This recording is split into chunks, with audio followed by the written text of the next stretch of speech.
up and running. And this is the Paradings podcast, number 9. Number 9. Yeah, our next one's going to be our 10th. That's all we've done so far? Yeah. But it's once a week, so that's like 10 weeks. Even though we skipped a few. And apologies to our, 2. 2 regular listeners. Mom and mom. Mom and mom. But the fun part was both of them were here last week. So we don't feel so bad because we got to spend time with them instead of talking to them through this platform. So that's true. Here we are. And we're going to talk about what we did with both of our parents in town during the same time. Because this is the first time we've had them all at the house here in Alberta. At this house, yes. The only other time we've all been together was Christmas in Victoria. Yeah, at my parents' place. Yeah. Yeah, so... And that was the first time they met.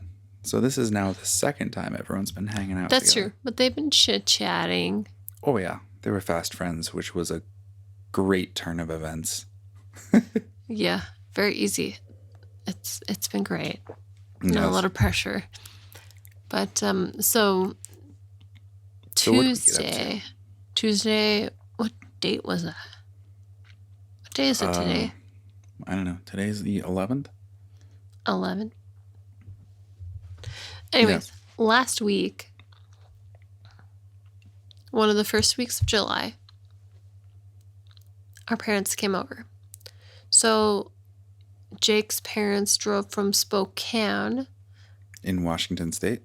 Yeah, up to Airdrie on Sunday. Which is just north of Calgary. Like 25 minutes. And stayed there with Jake's cousin. Chevalier. Chev. Which when I saw his Facebook once, the very first time I was like, what is Chevalier? What's a Chevalier? It was his name, Chevalier, because I only know him as Chev. And it was very confusing and stupid at the same time. Yep. Anyway. What did they do growing up? We only ever knew him as Chev. Well, and that's... It was only a couple of years ago that I knew his full name was Chevalier, and I think I had that same thing, like Chevrolet. I'm sorry, Chev. We're But not you got a goofy first name. Yeah, Chev is But it's great. cool. Chev. Just stick with Chev. That sounds cool. So yeah, they stayed up there for a couple of days. They're very close, and needed to bond. And then Tuesday is when everybody was coming here. Mm-hmm. So your parents were obviously here earlier because they were in Airdrie. We didn't really see them. They stopped by for like an hour and then they went. No, I'm talking about the Tuesday when everybody was coming to our house. Mm-hmm. Right. Exactly. So they still came down later in the day. Yeah, but they were there before my parents. Mm-hmm. So it wasn't a day to do anything still, really. No, because we were my just parents hanging got there really late too. So we just, we chatted. Well, and we gave my mom a tour because my mom had never seen the house here in person. This was her first time seeing the house in person. They stopped at our house 2 days before that. Before they went. Okay, on this trip in general. That's more my point. But anyhow, so we got them set up, and then your parents came over. Mm-hmm. Yeah, they got here late. And all we did was just, we just finished dinner, and we sat there and chatted, caught up, and, our parents hadn't seen each other since Christmas, mm-hmm. where they thought that we were getting engaged, because why would people who had just met each other invite their parents to Christmas? It's surprise, no engagement. We're just buying a house instead. No, and even that was an afterthought. No, just think that everybody could come together. Yeah. So that's funny. And yeah, like we didn't do a lot. I had to work, Yeah, that was the unfortunate part. I was fortunate enough that I didn't have any jobs lined up. So I had a lot of free time to hang out with everybody. But you just had to go work. Wah, wah. No, it's just it's like your work is different. Mm-hmm. You don't have constant work. It's So on Wednesday, though, while you went to work, then we went out thrifting. And by we, I mean it was like me and my mom and your mom, and then my dad tagged along. And I was honestly pretty surprised by that because he usually doesn't tag along for any thrifting adventures. And then your dad had to go get some parts for his truck or visit the dealership for something. So he went off on his own thing. But we went around. We went down to the local little, what's it called? Interfaith. The Interfaith thrift shop.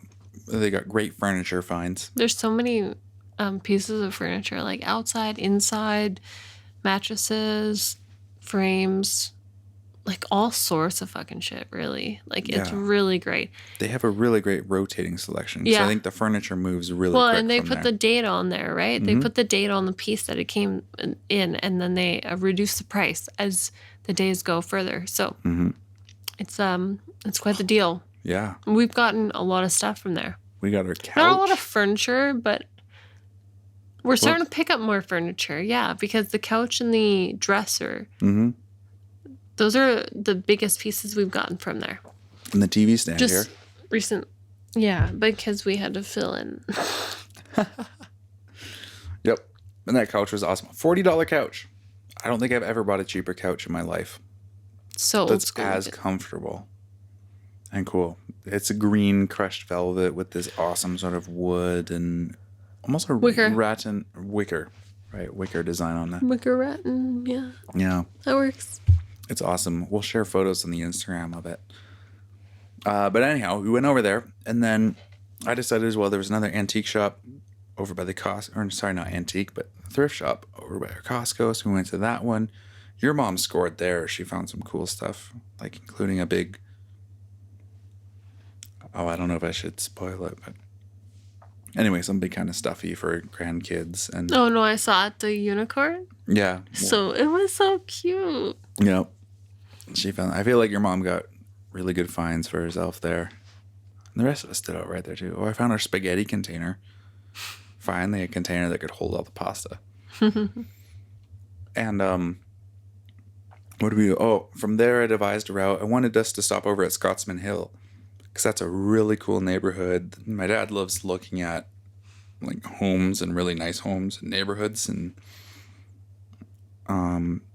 so he was just like sort of geeking out looking at all the different homes in the area.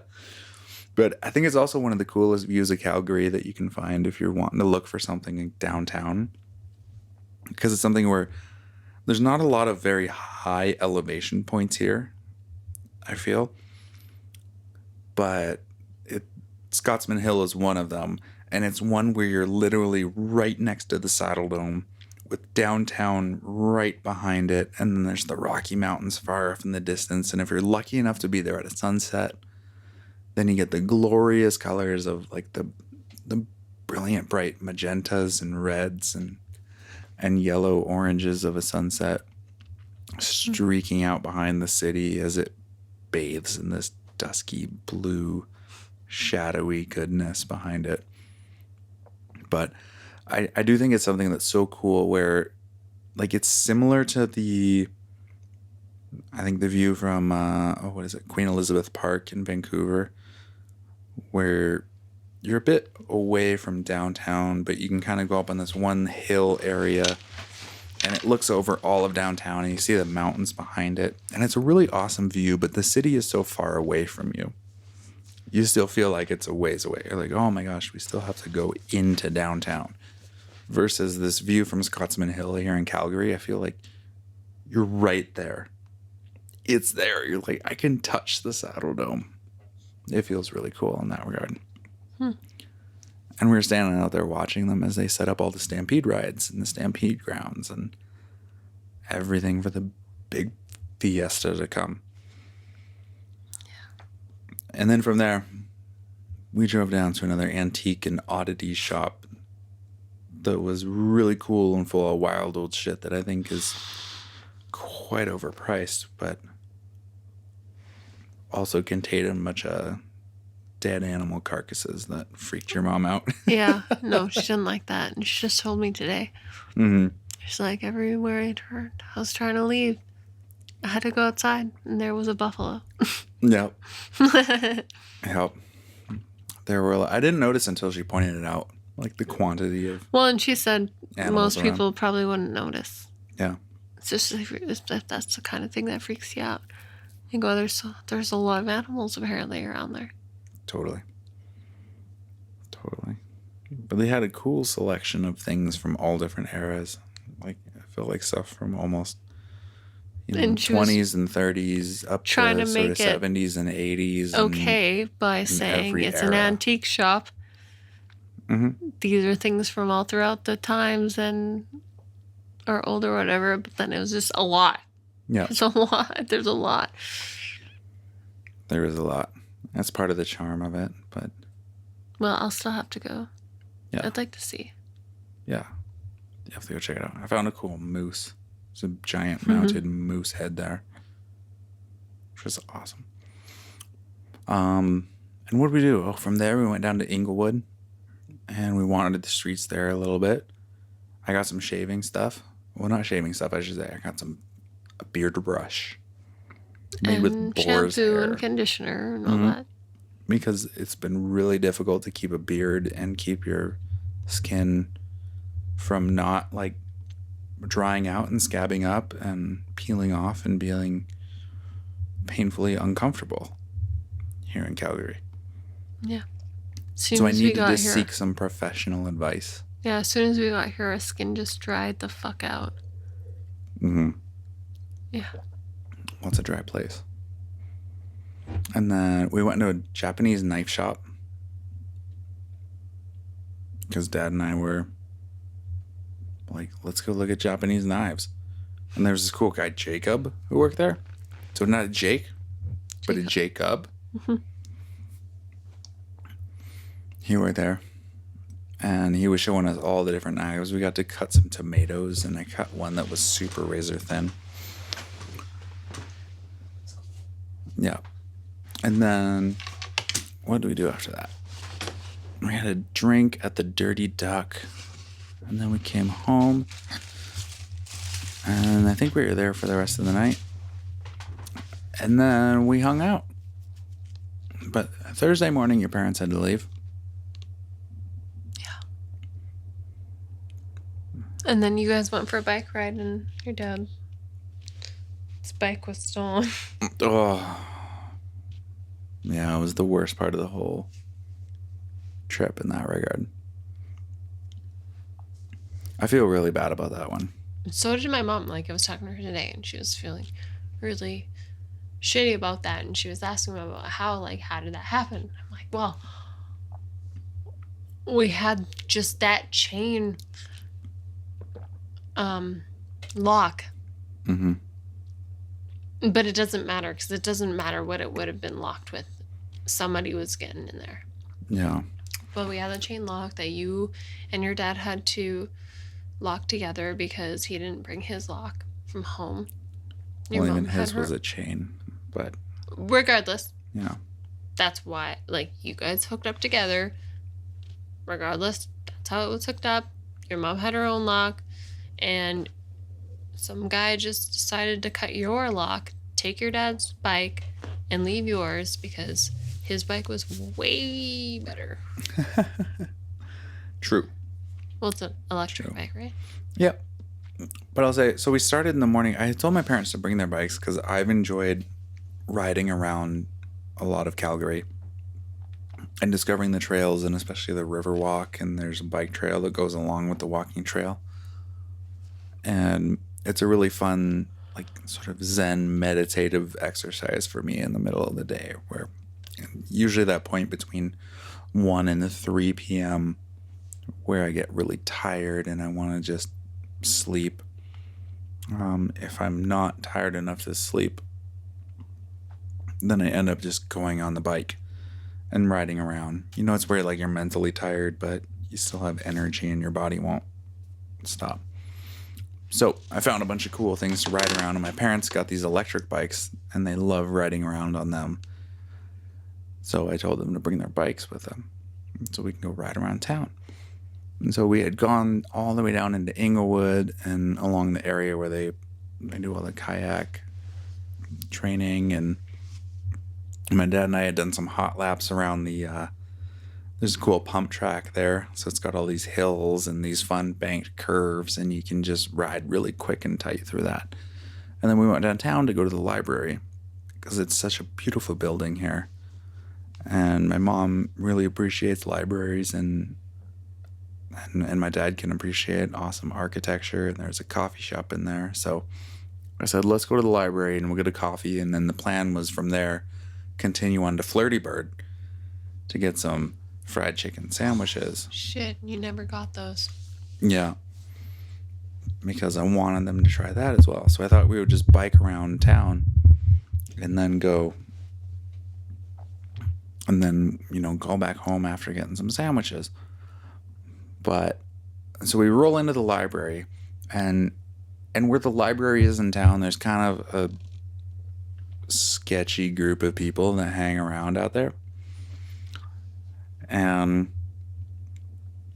my mom had one of those U-locks. It's like the full steel lock, right? So it's a piece of steel bent in a U with a big steel bar that connects both of those pieces.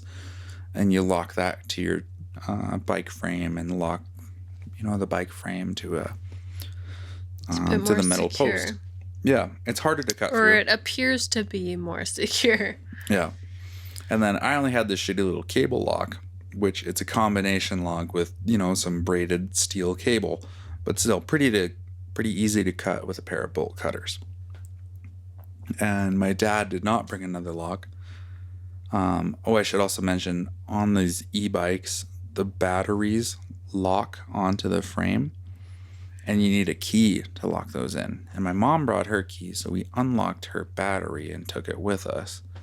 My dad had not brought his key, so he had left the battery on there. And because he didn't have his lock and he couldn't bolt it with my mom's U-lock, we just wrapped it together with my cable lock. And I have just a crummy little generic mountain, 10-speed bike. It's nothing fancy. It's something, I think your dad gave it to me. Yeah. And I forget where they got them from. It's a working bike. But exactly. It's a bike. It's got some wheels. It's got some pedals and some gears, and it gets me around. And I'm happy. You drive it all the time. Yeah, it's awesome. I love going around on that. You ride it. Fuck. And so anyhow, we go out for some coffees, and then we come out, and I'm looking down, and I'm seeing my bike there, but I'm not seeing Dad's bike. And it's Dad's bike is very obvious because it's this big black electric mountain bike, and it's got some big 3.5-inch tires and a bigger frame and this big fancy custom cushiony seat on it, and it's not there. And I walk up and I see around, my cable lock is still there, but I pick up one end and it's just chopped. Yeah. And I look over at my dad and he's like, "Did that go fucking..." I literally thought he was gonna just turn around and pick the random first person he saw and kill them. I don't think I've ever seen him so mad in my life. Yeah, well, and then really he bolts off canvassing the neighborhood. Oh, yeah, of course. And which is totally understandable, but my mom and I are standing there, and my mom looks down at her bike and then looks up at me and goes, "Your dad has the keys for my lock." It's funny, you didn't know that. Yeah. And so my mom, and I'm like, well, my lock's cut in half. So, I can go anytime. But I hang out there with my mom, and I call the Calgary Police, their non-emergency line, to tell them, hey, we've got a bike stolen. And apparently this is such a problem in Calgary that they have a whole online automated process where they're like, yeah, we're sorry. Go to our website, though, and, file the report. You got to go do it yourself. Your bikes get stolen So more I'm than any cars okay. in Calgary.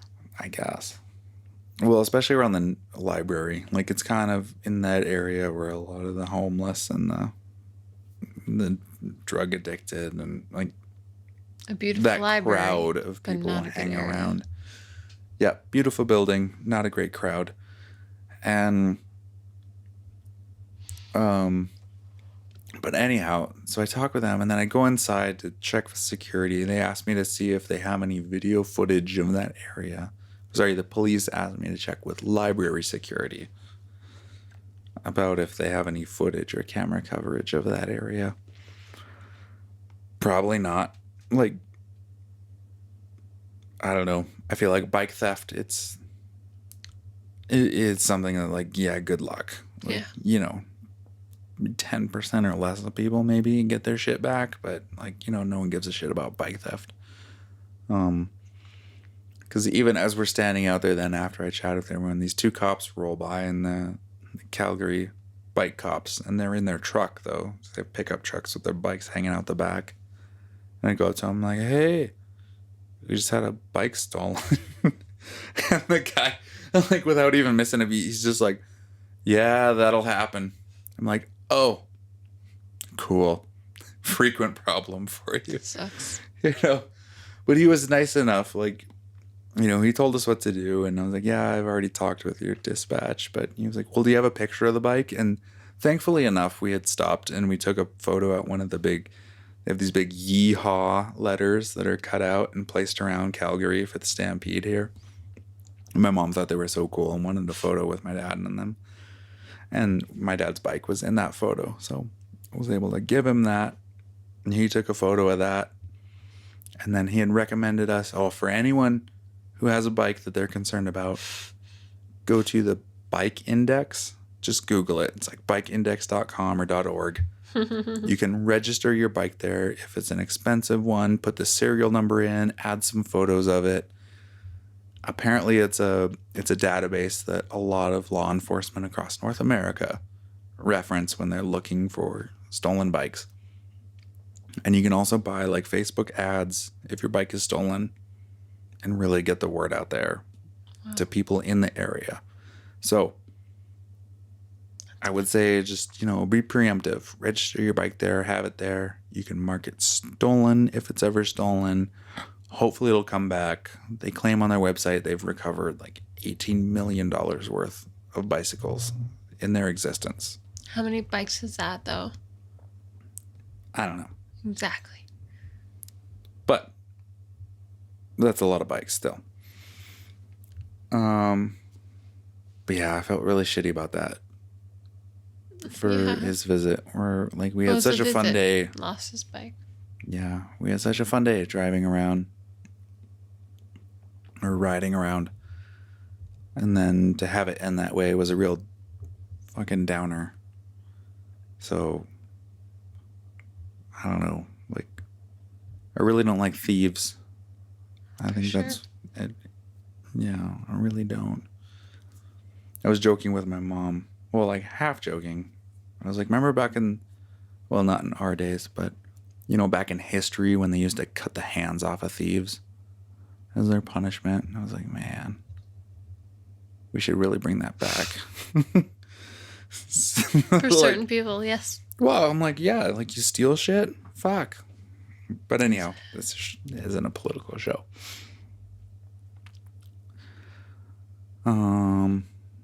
Yeah. And then what do we do? Friday, my parents went to the Stampede and I went to work. I was working as well. It as was the well. first bit of work that I had. Yeah, and you worked a full day. And I was working the evening till late. I was shooting a rooftop concert. And that was the first day of the Stampede being open publicly. So. Mm-hmm. But that was fun. I got to see some new artists here in town. Got to see who did we have? We had the Dungarees, Andrew Hyatt, and Jojo Mason. Oh, and I can't remember the opener right now. But he's a guy from Red Deer. He did some really great music, which is fun. It was at Char Bar at this rooftop venue downtown, right along the riverfront. And then Saturday we met up with family again. Went out to Chevin errands. And what did we do there? Is that a barbecue? Didn't do a whole lot. We literally sat there in the sun. We did the can. You guys did the can and took her photo. Yeah. Turned into a video. You can find that on the site. Instagram or something. Yep. But we had somewhere Jake's going to share it. Exactly. But yeah, that's basically it. Mm-hmm. And then my parents were around for a couple of days more, but we just kind of went back to normal life. Wow, we got really quiet there. I'm so tired. I'm like so tired of talking. Yep. All right. Well, I don't think that was pretty much our week. And we're kind of tired because we've had a lot of visitors and we've been doing a lot. And that's why we're tired. Yeah. I'm sorry. Yeah. We're sorry we missed you last week, but we'll catch you again next week and we'll have some more adventures. It'll be more exciting. We got lots going on. Tomorrow we're going up to Edmonton for Tash Sultana. Yes. And then we're going to go out and get to photograph and film Offspring. The Offspring. If anyone remembers The Offspring. Pretty fly. For a white guy. Yes. Yeah, so much good stuff. I'm excited for that. And another rooftop party for me on a Friday. So we're going to have plenty to talk about next week. But thanks for tuning in. Sorry if we sound a little weary. It's been a week. But we'll see you later. Bye.